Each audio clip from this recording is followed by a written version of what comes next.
મારા ભાઈ હતા બિચારા અને અમે તો સવારે રાહ કે મારા ભાઈ દુકાને આવે ને મારા ઘરે આવીને ચા પી જાય. તેમનો દીકરો આવ્યો કે દાદા નહીં રહ્યા અમારા ઘરે, હવે તમે દાદી ચાલો ઘેરે. એટલે અમે તો આવ્યા ત્યારે ખબર પડી કે મારા ભાઈ તો રહ્યા નહીં. ખબર નહીં શું થયું ને શું નહીં, એ તો રૂમમાં ઊંઘેલા હતા.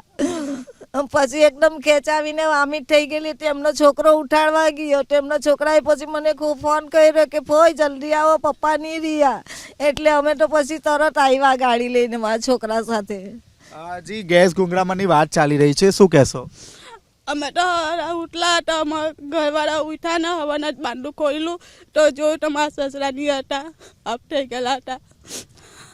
સવારમાં મેં વહેલો આવીને બાંધું ખોલીને જોયું કે પપ્પા ઉઠો પણ પપ્પા નહીં ઉઠા. પછી આપણે સવારમાં મેચ રમવા આવલા એમને મેં જાણ જણાવ્યું કે ભાઈ 108ને જાણ જણાવો. તે હા 108ને જાણ જણાવી. ડૉક્ટર એમના હાથના મેચ રમવા આવલા એ ચેક કર્યું કે ભાઈ અપ થઈ ગયેલા છે.